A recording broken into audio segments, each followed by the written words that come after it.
오늘 오신 분들 제가 학기를 보니까 굉장히 다양해요.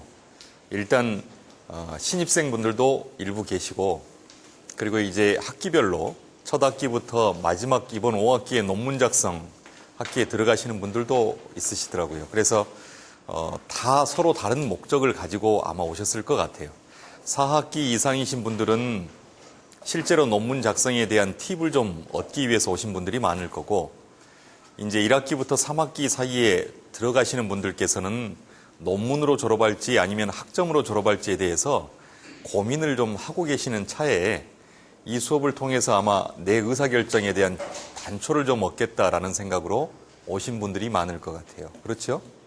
그래서 저도 실은 그런 마음으로 준비를 했습니다. 오늘 특강을 통해서 반드시 어떤 논문을 이렇게 써야 된다 저렇게 써야 된다라고 하는 확실한 어떤 것을 얻어간다 이렇게 배운다라는 생각보다는 논문이라고 하는 것이 어떤 작업이고 논문을 쓰기 위해서 내가 갖춰야 될 조건들은 어떤 것들이 있는지를 한번 고민해보는 시간을 가져보자.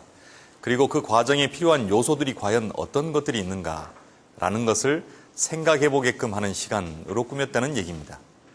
그래서 총 3시간 가까이 되는 시간을 할애를 할 거고, 이 시간 동안에 3시간을 연달아서 하진 않을 거고요. 1시간 단위로 끊어서 중간에 한 2번 가까이, 적으면 1번이고 많으면 2번 정도의 브레이크를 갖겠습니다. 그래서 그 시간 동안에 잠깐 또 차도 좀 마시고 바깥 풍광도 좀 감상하시고, 눈도 오니까, 그리고 또 저한테 들었던 얘기와 관련해서 질문하실 내용이 있으면 마지막에 Q&A를 만들겠지만 그 Q&A 시간 전에 쉬는 시간에라도 이렇게 말을 좀 건네고 답변을 듣고 싶은 내용이 있으시면 그때 얘기를 하셔도 좋습니다. 그리고 여기 오신 분들은 지금 전공이 다양하시잖아요. 그렇죠? 세부 전공들이 굉장히 많습니다.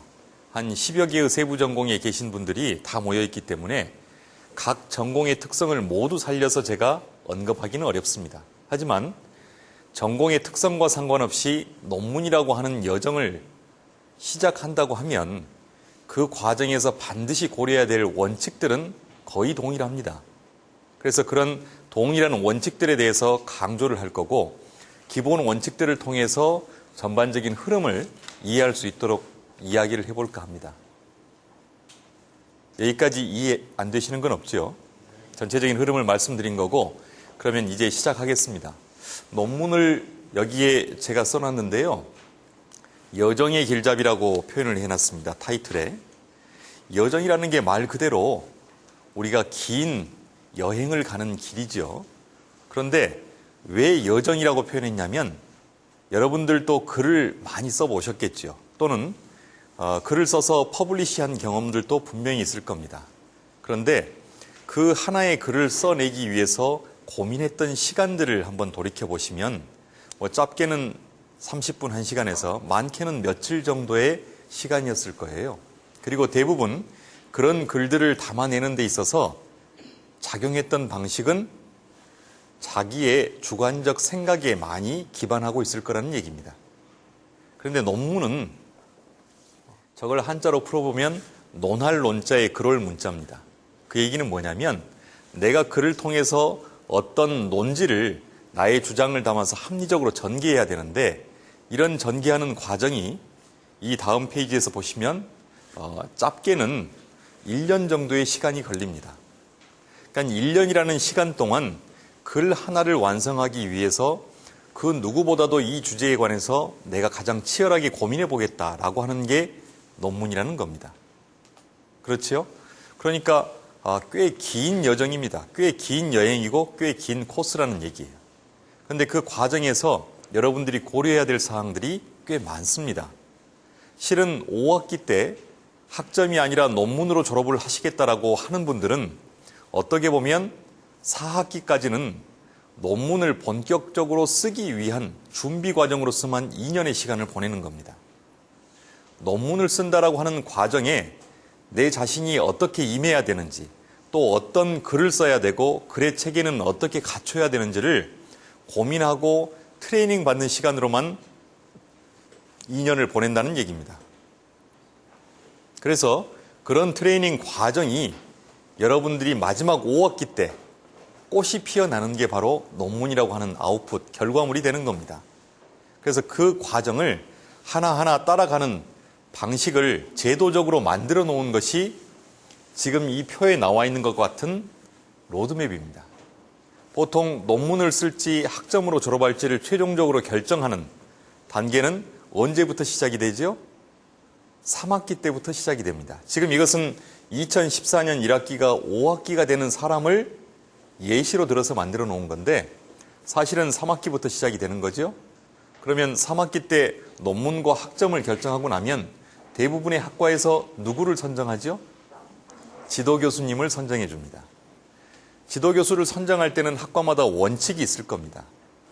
네가 쓰고자 하는 또는 당신이 쓰고자 하는 논문의 주제가 어떤 겁니까? 라고 이야기를 했을 때 그 주제가 어떤 특성을 가지고 있다라고 생각이 되면 그 주제에 부합하는 전공 분야의 교수님을 지목해 드릴 수도 있고 또 3학기까지 수업을 받다 보면 학관의 교수님들의 전공 분야와 특성을 이미 여러분들이 어느 정도 다 아실 겁니다. 그래서 내 희망 지도교수를 선정하는 신청서를 내게 되는 거죠. 그러면 그 지도교수님하고 호흡을 맞춰갈 수 있도록 준비를 하는 겁니다. 그 준비 과정이 3학기 때 첫 스타트를 끊게 되는 거죠. 출발을 하게 된다는 얘기입니다. 그런데 이 3학기 때 시작했다라고 해서 3학기부터 계속해서 논문에 몰입을 할 수 있으면 좋은데 그렇게 안 되죠.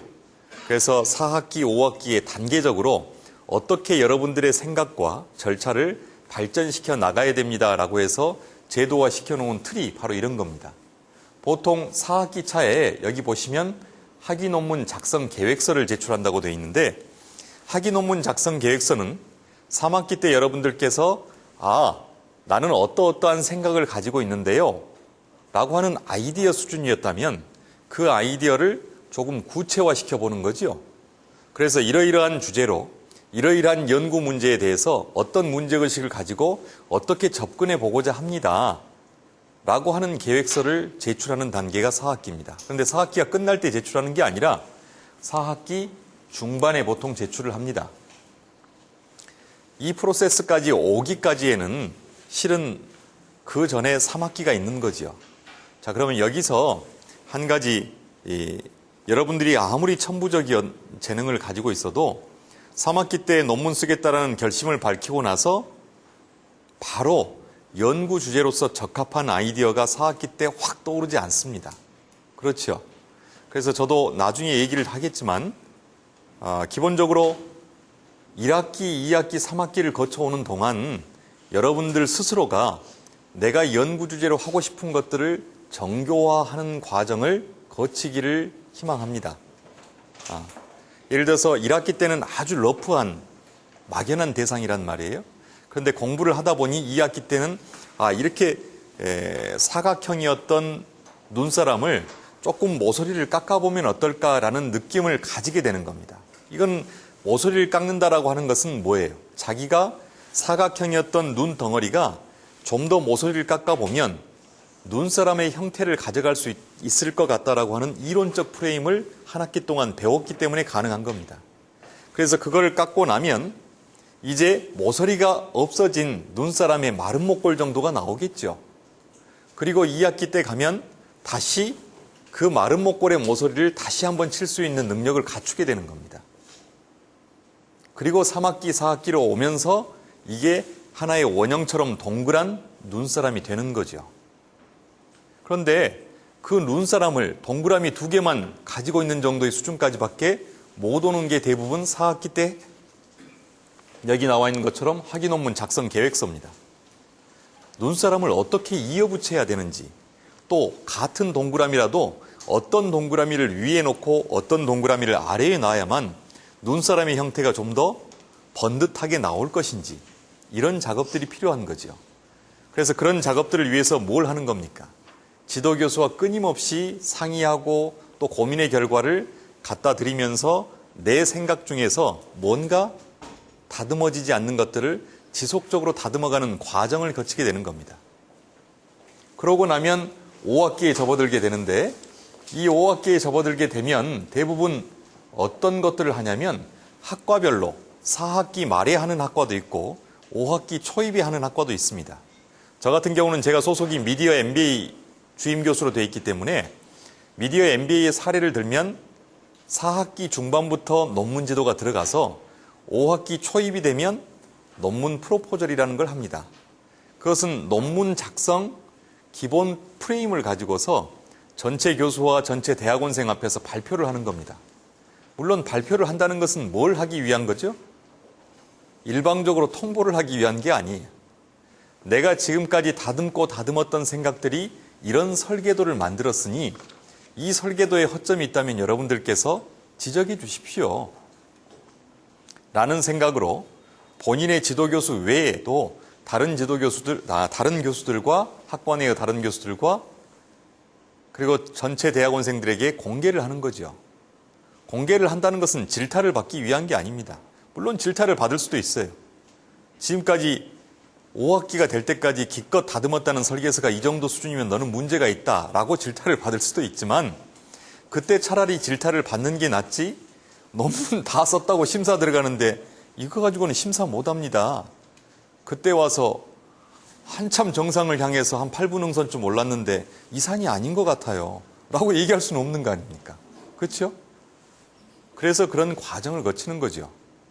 저희 학과에서는 그런 과정을 대부분 MT 때 가서 1박 2일 하면서 하는데 그런 과정들을 거쳐서 또 다듬는 거죠. 나중에 논문을 최종적으로 여러분들께서 퍼블리시를 하기 위해서 제본을 뜨고 그 제본의 가제본을 받아보는 순간까지도 계속해서 고치는 작업들, 수정 작업들은 이루어집니다. 그리고 심지어 인쇄본이 나왔을 때도 딱 펼쳐서 보면 또 오점이 보일 겁니다. 오류가 보이고. 그 얘기는 수도 없이 같은 글을 다듬고 다듬으면서 논리적인 체계를 고민했지만 그 과정에서도 보면 볼수록 수정해야 될 부분들이 끊임없이 나온다는 얘기예요. 시행착오와 오류를 범한다는 얘기입니다. 우스갯소리로 이런 얘기를 한번 드리면 교수들은 직업이 뭡니까? 직업의 특성이 공부하는 사람들이지요. 그리고 그 공부하는 사람들은 기본적으로 리콰이어먼이라는 걸 받습니다. 어떤 리콰이어먼을 받냐? 숙제를 받냐? 매년 논문을 한 편 이상 써서 학교에 제출을 해야 됩니다. 물론 이걸 이제 리콰이어먼 상에서 업적 평가의 기준이라고 표현하는데 그 기준이 학교마다 이제 조금씩 차이는 있죠. 낮은 곳도 있고 높은 곳도 있고. 우리는 강의 중심이기 때문에 논문의 그 정량적 지표는 낮추지만 교육의 정성적 지표를 높이겠다는 학교는 이게 좀 낮을 수 있고 우리는 연구 중심으로 가는 대학원이 있는 학교이기 때문에 연구 능력을 더 높이 사니까 논문의 정량적 지표를 높여놓는 학교도 있습니다. 근데 이거를 하기 위해서 교수들도 논문을 매년 쓰죠. 매년 쓰는 논문을 투고를 합니다. 학술 저널에다가. 일종의 여러분들이 학위 논문을 심사받는 것처럼. 근데 10여 년 이상을 또는 20년 이상을 한 분야를 전공하고 논문을 써왔던 교수들도 학술 저널에 투고를 해서 3인한테 리뷰어들한테 심사를 받으면 정말 참담할 정도로 비평이 커멘트가 달려서 오는 경우들이 많아요. 그런데 하물며 10년, 20년을 학교에서 교수로 봉직한 사람들도 그렇게 강렬한 커멘트에 상심해가지고 밥도 못 먹고 그럴 때가 많은데 이제 처음 논문이라는 형태를 접한 여러분들이 한 방에 해결하겠다라고 달라들면 그건 오히려 오류라는 거죠. 그러니까 지금부터는 여러분들의 마음을 좀 단단히 먹고 우리가 흔히 사람이 좋은 게 좋다라고 좋은 말만 들으려고 하면 학문의 엄밀성이 없어집니다. 그래서 선생이라는 직업은, 교수라는 직업은 직업의 특성상 자꾸 이 티칭이라는 행위를 하다 보면 누군가에게 반드시 긍정적인 반응이 돌아오지 않을 걸 알면서도 싫은 소리를 해야 되는 상황들이 존재합니다. 다만 우리 입장에서도 그 싫은 소리가 마음의 상처가 너무 안 되게끔 하려고 노력은 할 뿐이죠. 그런데 그런 상처를 안을 수 있는 자세가 필요하다는 겁니다. 그래서 이제 이런 흐름을 가지고 논문을 써나가는데 여러분들이 한 번쯤 논문이라는 여정에 끝까지 내가 도달하겠다라는 굳은 각오를 가지고 시작은 하지만 그 과정에서 겪게 될 일들을 생각하면서 정말 내게 논문이 필요한 것인가를 한 번쯤 되새겨보는 시간이 필요하다는 겁니다. 그래서 체크리스트를 준비를 했거든요. 우선 여러분 스스로에게 한번 자문해 보시죠. 논문은 왜 써야 하나? 논문을 쓰려고 하는 이유는 뭐나? 지금 저기에 나와 있는 이유를 보면 실용적 이유도 있고 학술적 이유도 있습니다. 여러분들이 대학원에 지금 신입생부터 4학기, 5학기까지 다양하게 계시잖아요. 여러분들 선배들이 국내외 대학원 박사과정에 지금 지속적으로 진출을 하고 있고 아마 그런 선배들은 한 5년 짧으면 길면 한 7년쯤 되면 학계의 학자로 남을 사람들일 겁니다. 근데 그런 목표가 있으신 분들은 논문을 써야죠. 제대로 트레이닝을 받아봐야죠, 논리적으로. 근데 그런 이유가 아니라 단순히 학위 취득만이 목적이거나 명성의 획득 또는 유지, 직업적인 이유나 자기 만족과 성취감이라는 다소 약한 연결고리를 가진 목표들을 내 주위에 포진시켜 놨다면 중간에 바꾸게 될 가능성이 높습니다. 그런데 바꾸는 과정에서 생각해 보면 조금 억울한 생각이 들 수도 있어요. 이게 쓰지도 못할 거 괜히 한 학기 고생만 하고 말이야. 졸업만 한 학기 늦어져 버리고 말았네. 라고 하는 생각들이 들 수가 있다는 겁니다.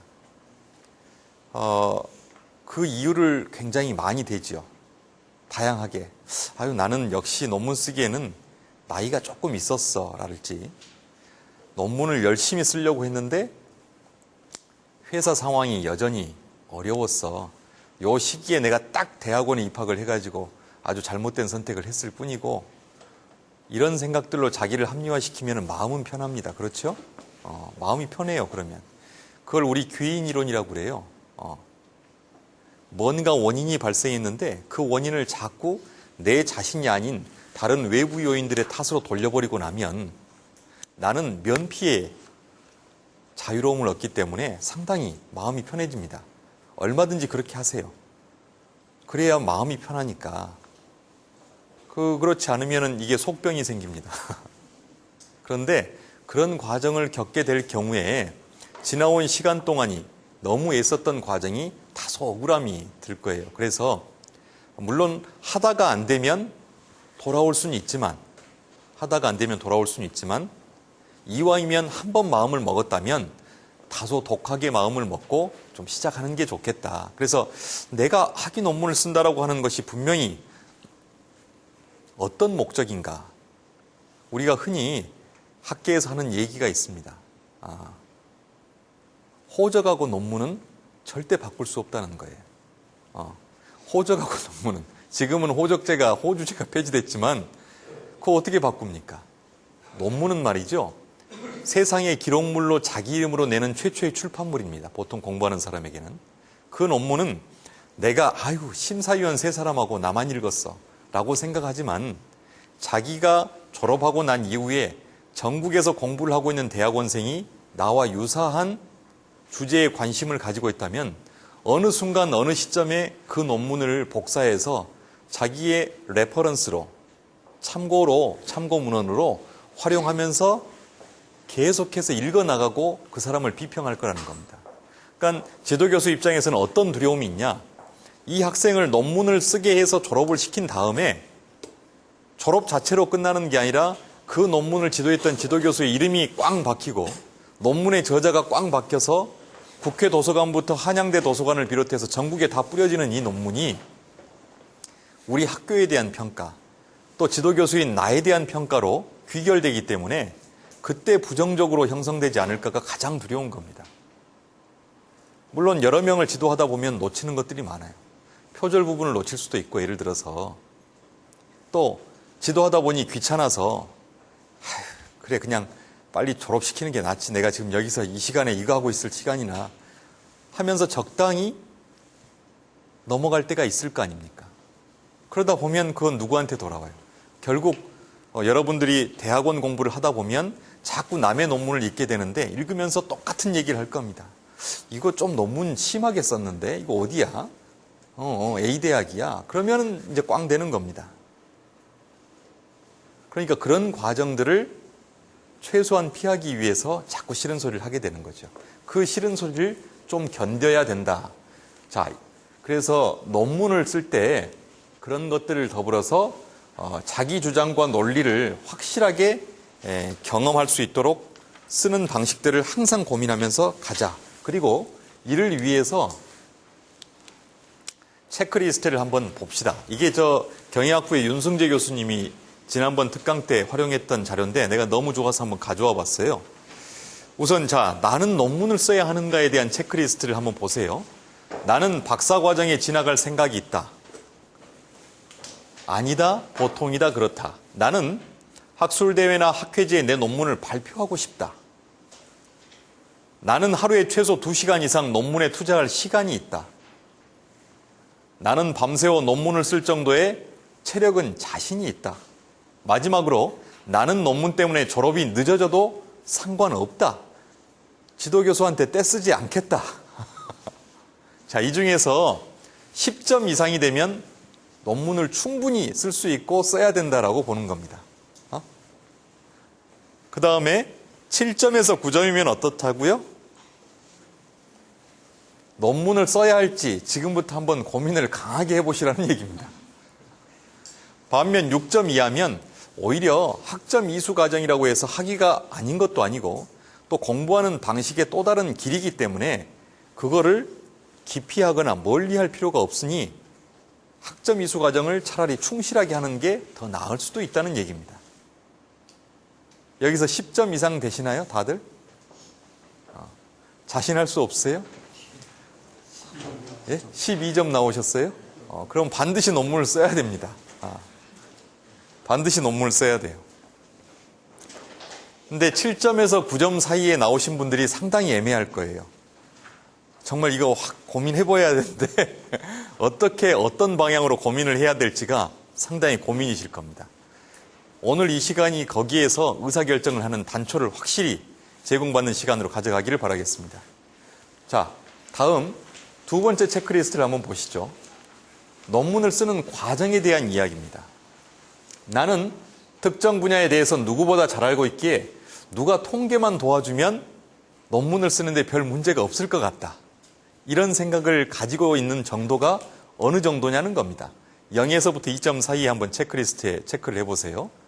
또 나에게 영어는 외계어다. 영어로 된 논문은 읽고 싶지 않다. 그런가요? 세 번째, 나는 석사학위 논문 정도는 일주일이면 쓸 수 있다. 이 정도의 자신감 있으세요? 나는 한글 맞춤법에 신경 쓰는 사람을 이해 못하겠다. 다섯 번째, 나는 교수나 선후배에게 도움을 요청하는 것이 귀찮고 부담스럽다. 마지막으로, 나는 누가 내 자존심을 건드리는 건 용납할 수가 없다.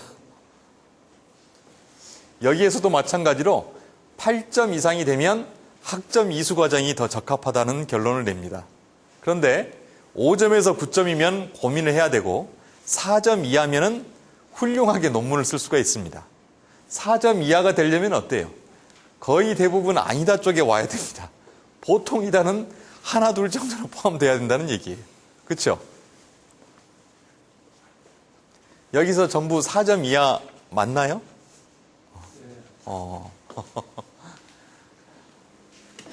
4점 이하라면은 좋습니다. 그 누구보다도 4점 이하일 경우는 논문을 쓸 정말 충분한 준비 자세가 되어 있는 겁니다. 자존심이라는 것은 그렇게 내세울 만한 게 못 됩니다. 사람에게는 두 가지 좋은 기제가 있는 것 같아요. 망각의 기제가 있습니다. 망각의 기제. 무슨 얘기냐면 내가 지금은 쪽팔린다 하더라도 그 쪽팔림을 사람들이 그렇게 생각만큼 오래 기억해 주지를 않습니다. 근데 그 쪽팔림을 불치하문이라고 그러잖아요. 내가 설령 나보다 아랫사람이거나 또는 나보다 어린 동생이라고 생각하더라도 묻는데 주저하지 않는 용기만 있으면 그 시간들은 나중에 얼마든지 보상을 받습니다. 그런데 그렇지 않고 자꾸 자기 자존심을 내세우기 시작하면 개선의 여지가 별로 없습니다. 그 다음부터는. 그리고 자꾸 불평불만이 늘어갈 겁니다. 4학기 때까지 교수들과의 관계가 무척 원만했던 학생이 5학기째 논문 쓰면서 굉장히 불편해지는 학생들이 있습니다. 그 과정이 대부분 다 자기가 기대했던 것만큼 또는 욕구만큼 결과가 뒤따라주지 않기 때문에 그 탓을 아까 귀인이론으로 말씀드렸던 것처럼 내 환경과 지도교수와 동료의 탓으로 돌려버리기 때문에 불만이 쌓여가지고 나중에는 관계까지 이상해져 버리는 상태에 도달한다는 겁니다. 그런데 그렇게 관계가 나빠질 것 같으면 차라리 서로 좋은 관계로 대학원 생활을 마무리하는 게 좋습니다. 그렇죠? 그래서 논문을 쓸 때 다소 제 입장에서 드리는 이야기가 부담스럽거나 거북하게 들릴지라도 그렇게만 판단하지 마시고 오히려 내 스스로를 정확하게 객관화시켜서 볼 수 있는 계기로 받아들이시면 오늘 이 시간에 의사결정을 했던 게 오히려 큰 도움이 되실 겁니다. 자, 그럼 이제 여기까지의 인트로덕션을 하고 본격적으로 논문과 관련된 이야기를 진행을 해보겠습니다. 자, 앞서 제가 논문이라고 하는 것이 논할 논자에 그럴 문자라고 말씀드리지 않았습니까? 그러면 논문이 뭐냐에 대한 생각을 한번 정리를 하고 넘어가야 되는데 그 논문과 관련된 이야기를 이제부터 하나씩 풀어가 보겠습니다. 우선 저는 다른 글과 다른 것은 뭐냐라고 이야기를 해볼게요. 왜냐하면 제가 논문을 쓰면서 저한테 지도받았던 학생 중에 가장 많이 저한테 지천을 받고 가장 많이 혼나고 그랬던 학생이 실은 직업이 글을 쓰는 직업이었던 학생이었습니다. 그 얘기는 뭐냐면 어설픈 자신감으로 어설픈 글에 대한 생각으로 쉽게 접근하려고 하다가 오히려 선무당이 사람 잡는다고 큰 코 다치는 경우가 있다는 겁니다. 여러분들 글 쓰는 거에 대해서 두려워하는 마음이 조금씩 있나요 혹시? 예전에는 있었을 겁니다. 수필 하나만 써줘 라고 해도 되게 어렵게 생각하고 도대체 글의 첫 문장을 어떻게 시작해야 하지? 라는 것 때문에 불편해하고 이렇게 글을 풀어가는 게 맞는 건가? 라는 생각을 할 때도 있어요. 그리고는 나도 모르게 어디선가 본 듯한 문장들을 자꾸 따라가는 패턴을 따라가는 경우들이 있습니다. 그러다 보면 예전에 어디 시골 면에 사는 면장님의 연설문 같은 글이 나와버릴 때가 있어요. 응? 그런데 글을 조금 써봤다고 하시는 분들은 그런 어려움은 없는데 자기가 써왔던 패턴에 갇혀있는 경우들이 있어요. 그래가지고 수업을 할 때 저는 매 학기 학생들에게 텀페이퍼라고 해서 학기말 페이퍼를 발표를 시키는데 발표를 시키고 나중에 그거를 텍스트 베이스된 페이퍼로 받아보면 이게 혼재되어 있는 글들이 많아요. 주관과 객관이. 그런데 논문은 논할 논자를 쓸 때 가장 좋은 설득의 기제로 쓰는 방식은 뭐냐면 나의 주관을 최대한 배제했다는 것을 강조하는 겁니다. 내가 주관을 배제하고 나의 주장을 펼치는데 이 논리에 당신이 설득을 당할 수 있느냐 없느냐를 가지고 판가름을 내는 거예요. 그런데 자꾸 과거에 에세이를 쓰거나 수필을 썼거나 또는 주관적인 어떤 견해를 밝혔던 글을 논문이라고 하는 형식에 그대로 접목을 하려고 하는 경우가 첫 번째 오류가 많고요.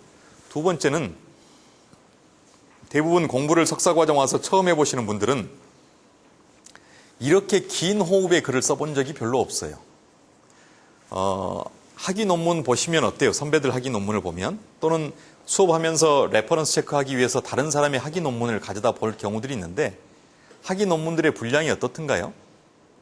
보통 짧은 것도 우리 인문사회과학 계열에서는 한 7, 80페이지 전후되고 좀 길면 막 100페이지 넘어가고 그러죠. 그런데 이게 원고지 100장도 아니고 A4로 100페이지면 제법 양이 되는 겁니다. 근데 그 양을 채워본 적이 없는 거죠. 책을 출판하기 직전 단계의 수준까지의 분량으로 써본 적이 없는 겁니다. 긴 호흡의 논리적인 글을 쓰지를 못하다 보니까 자기가 쓰던 패턴에 갇혀가지고 어느 부분에서 어떻게 논리적 단계를 밟아야 되는데 그걸 다 스킵해버리고 바로 결론부터 막 쑤시고 들어오는 경우들이 있어요. 근데 어느 누구도 거기에 대해서 동의를 안 해줍니다. 나중에 글을 쓰는 것과 관련해서 이야기를 하겠지만 논리적인 글로서 논문은 반드시 근거에 입각해야 됩니다.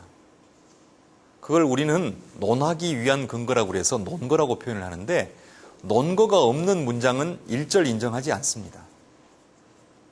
그 차이를 이해하지 못하면 논문을 진행시키기가 어려운 거죠. 자, 그러면 이제 논문이란 어떤 것들인지 한 4가지 단계로 나눠서 살펴보고 잠깐 브레이크를 갖도록 하겠습니다.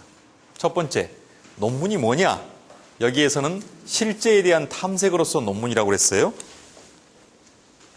논문을 쓰는 이유가 자기의 감정적 욕구를 충족시키기 위해서 쓰는 건 아니죠. 논문을 쓴다라고 하는 학문적 행위를 하는 방식과 또 그 결과에 대한 욕구는 뭐냐면 내가 이 사회에 문제의식, 가지고 있는 문제의식을 발로 표현을 해서 그 표현 방식이 정당하다라고 인정받아서 다른 사람에게 주장하기 위한 겁니다. 학문을 하는 사람들은 기본적으로 문제의식을 항상 가지고 출발을 하는 거죠.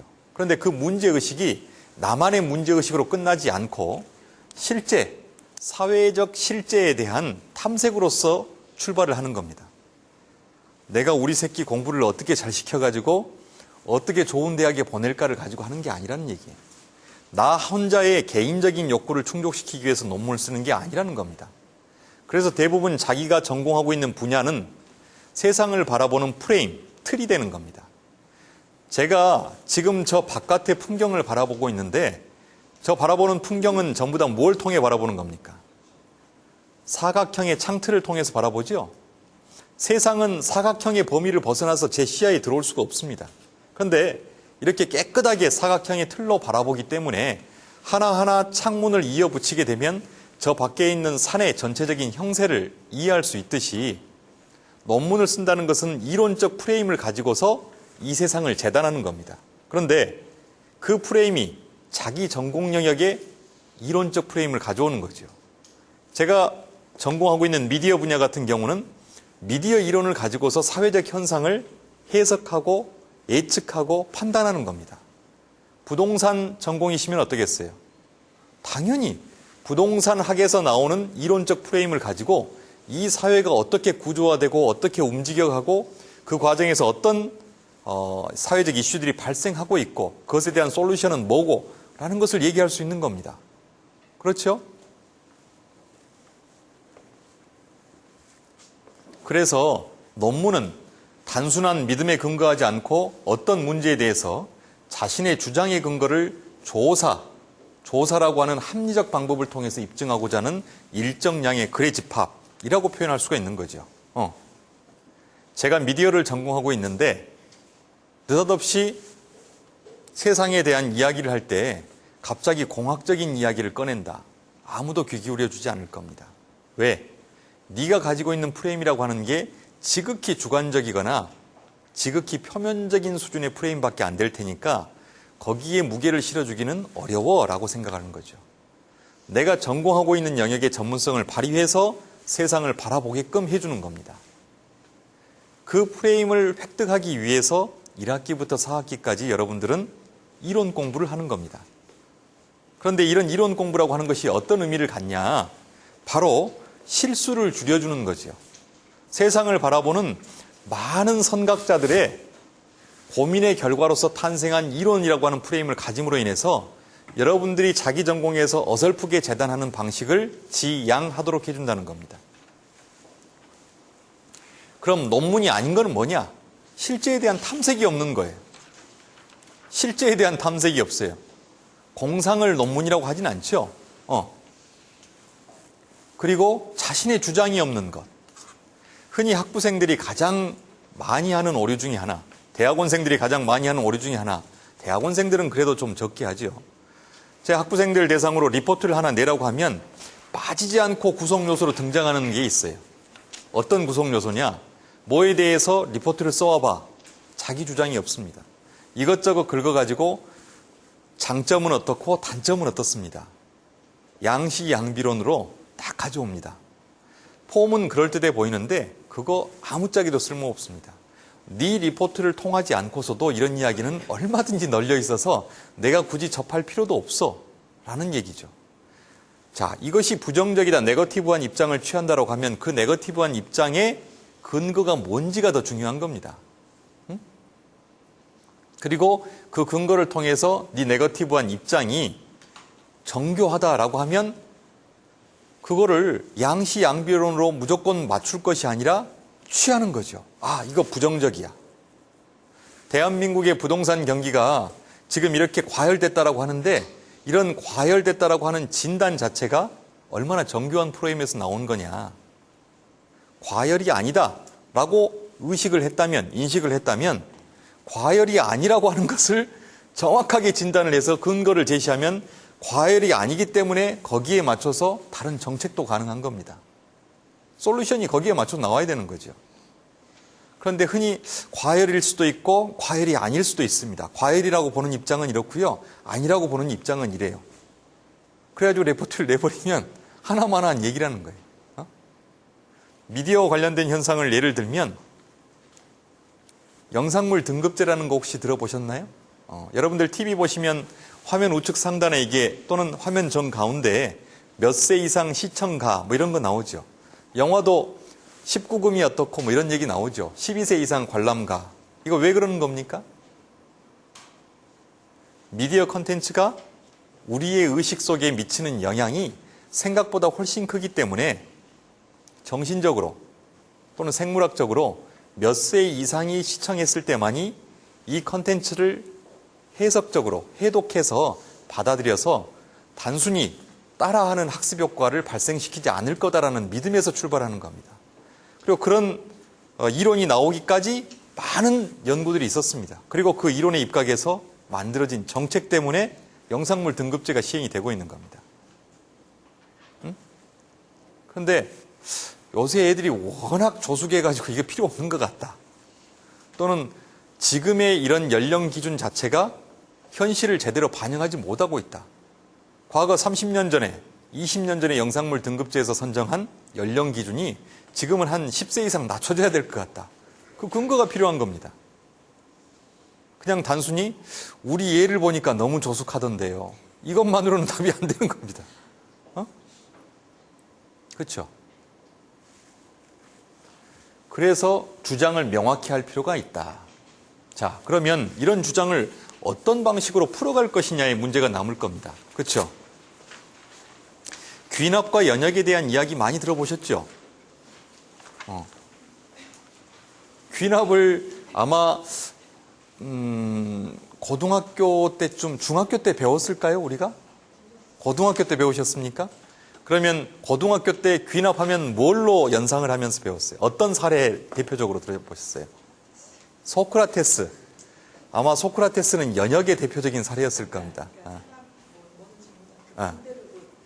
3단 논법으로 갔던 거. 그게 연역입니다. 그러면 귀납은 대부분 까마귀 사례 많이들 안 들어보셨어요? 까마귀 모르세요? 까마귀가 검다라는 것을 어떻게 주장할 수 있습니까? 까마귀가 어떻게 검다라는 걸 주장해요? 자, 까마귀가 검다라는 걸 주장을 하셨다 쳐요. 어떤 방식으로 주장하시겠어요? 저희 머리카락 색깔을 보면 까마귀 색도 같더라고요. 그럴 수도 있는데 약간 비약이 심한 거죠. 머리카락 색깔이 검기 때문에 까마귀의 검은 것과 매치시키기는. 대부분 아마 여러분들이 까마귀에 대한 사례를 들었을 때는 이렇게 들었을 겁니다. 내가 관찰했던 까마귀는 전부 검었다는 겁니다. 까만색 이외의 까마귀를 본 적이 없는 거죠. 관찰의 결과로부터 모든 까마귀는 검다라고 하는 명제를 도출해내는 방식으로 사례를 들었을 거예요. 그게 귀납입니다. 관찰과 경험을 통해서 하나의 보편적인 명제를 이끌어내는 방식이 귀납인 거죠. 소크라테스 사례는 연역입니다. 이미 명제, 공리라고 하는 밝혀지고 근거가 입증된 사실관계의 추론적 양식을 통해서 또 다른 사실을 추론해내는 방식입니다. 그러니까 이미 이렇게 하잖아요. 사람은 죽는다. 소크라테스는 사람이다. 고로 소크라테스는 그렇죠.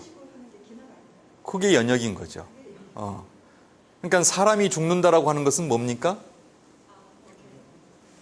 뭐예요? 그건 이미 검증된 명제입니다. 그렇죠?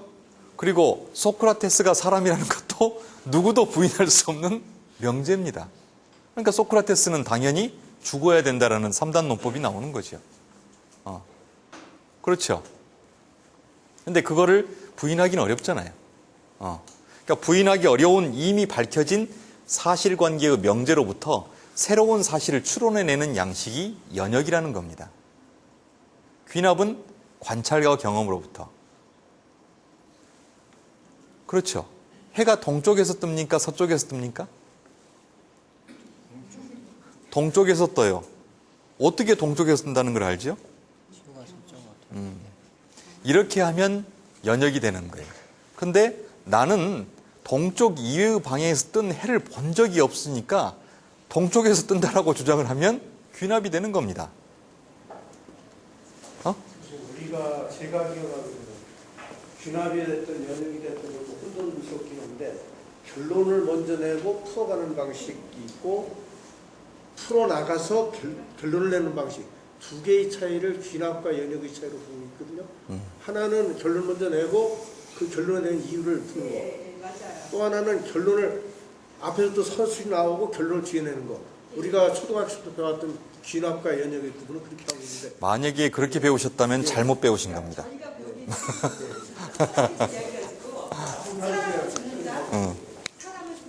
아예 잘못된 건 아닌데 그것은 형식면의 논리일 뿐이고 전체적으로 추론해 나가는 과정으로서의 결론은 제가 말씀드린 게 맞습니다. 즉 예를 들어서 결론을 먼저 도출해 냈다라고 하는 것은 주장의 위치만 앞에 있을 뿐인 겁니다. 근데 귀납과 연역의 가장 큰 차이는 바로 그겁니다. 관찰과 경험으로부터 출발을 하느냐 아니면 이미 밝혀진 명제로부터 출발을 하느냐의 차이로 보시면 돼요.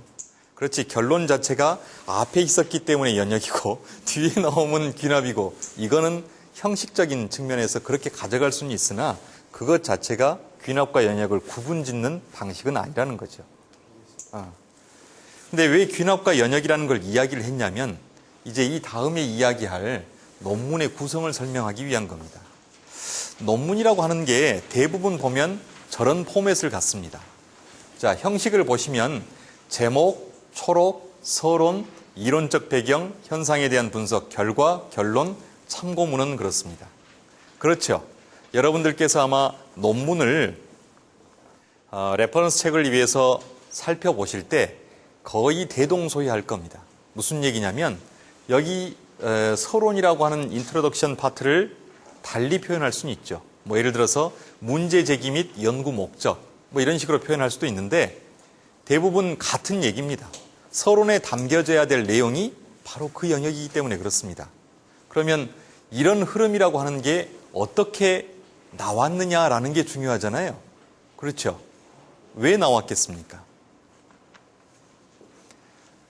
이 흐름이라고 하는 것은 바로 앞서 설명드렸던 귀납과 연역이라고 하는 추론의 양식을 가장 잘 믹스해 놓은 방식입니다. 무슨 얘기냐면 지금까지 수도 없이 수백여 년 전부터 논문이라고 하는 자기 주장을 논리적으로 펼치기 위해서 사람들이 많은 포맷을 시도했겠죠. 그런데 그렇게 시도했던 포맷들 중에서 가장 합리적인 방식으로 체계화된 것이 지금의 저 포맷이라는 겁니다. 그러니까 여러분들이 새로운 포맷을 시도해서 새로운 양식을 창출하겠다는 욕구가 강하지 않는 한은 웬만하면 이 포맷을 따라가는 것이 논리적 사고체계의 유연성을 충분히 확보할 수 있는 방식이라는 것을 고민해 볼 필요가 있다는 것이죠.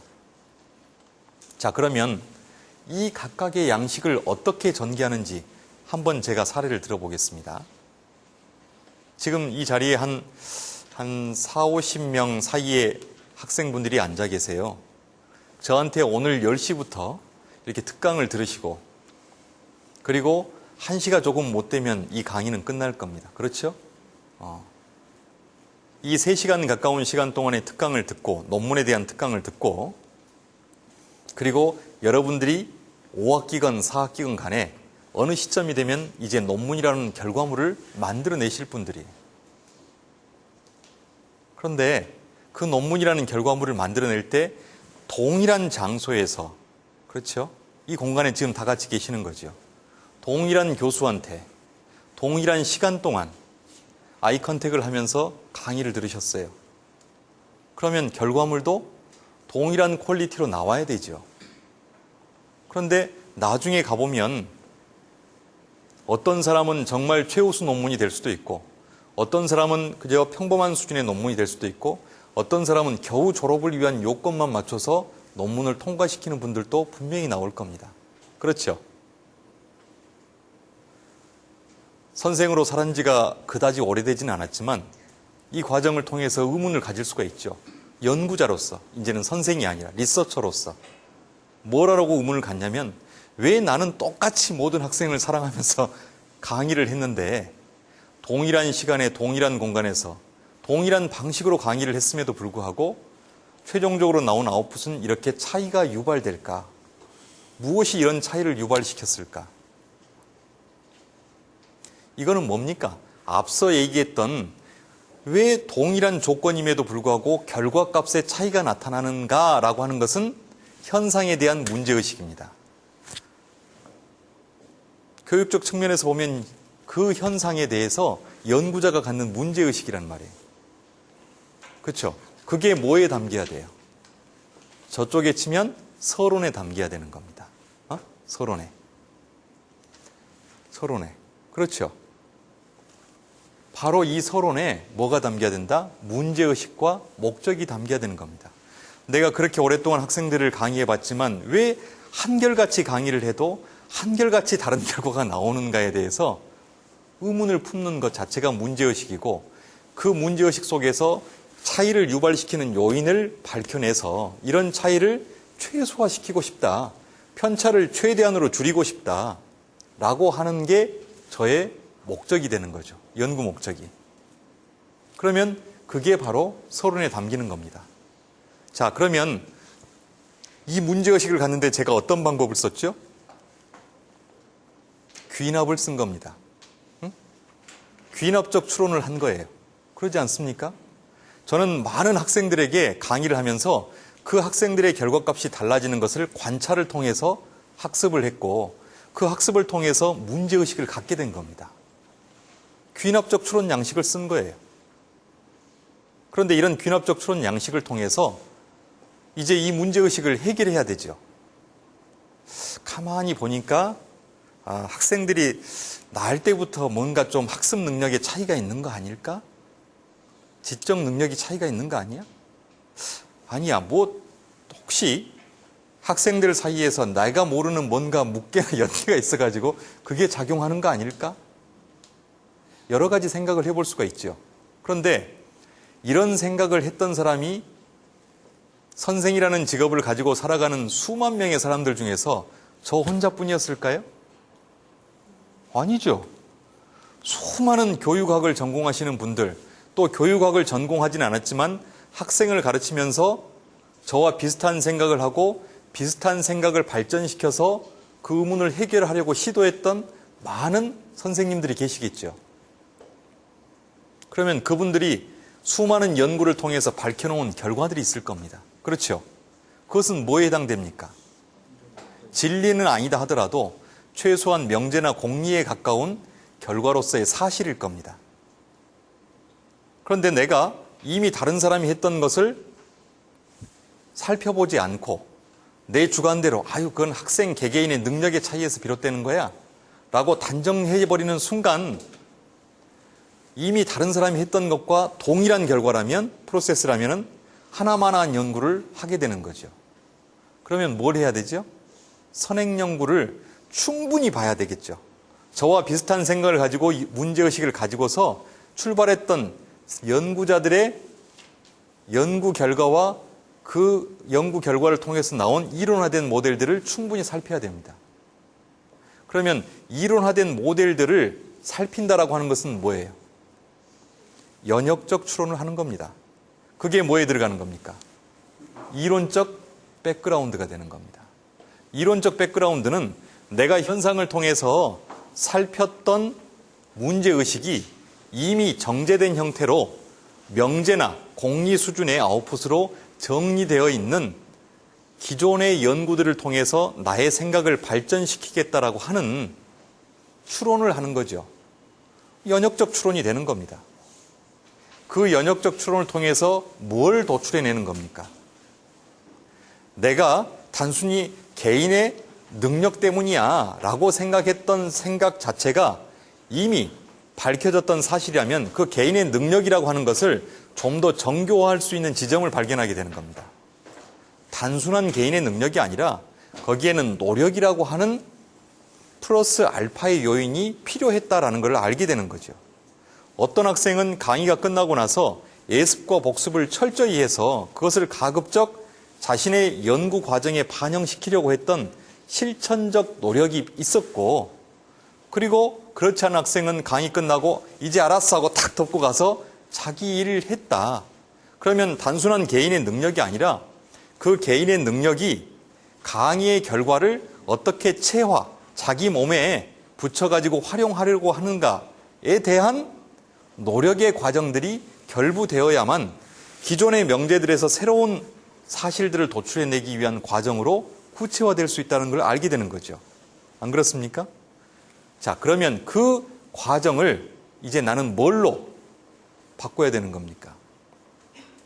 연구 문제와 연구 가설로 바꿔야 되는 겁니다. 그래서 기존에는 다른 개인적 능력에 주력했다면, 그리고 그 개인적 능력이 학생들의 차이를 유발시키는 것을 한 50% 정도 설명했다면 나머지 50%를 설명하지 못한 요인이 있었는데, 바로 그 50%의 능력을 설명할 수 있는 게 이론적 논의를 통해서 연역적 추론을 해보니 실천적 노력이라고 하는 부분들이 빠져 있더라라는 걸 알고 그거를 연구 가설로 만드는 겁니다. 그러면 그게 어디에 들어가냐? 이론적 배경을 통해서 마지막으로 자기의 주장을 학술적 진술문의 형태로 밝혀놓은 연구 문제 혹은 연구 가설이 되는 겁니다. 여기까지 이해되시죠? 그러면 연구 가설까지 나오면 그 다음에 뭐가 돼요? 연구 가설까지 나오면, 그렇죠. 그걸 네 가설이 맞다는 거를, 네 가설이, 연구자의 가설이 아니라 정설로서 입증받기 위해서 그럼 어떤 프로세스로 이거를 검증했느냐라고 하는 게 필요합니다.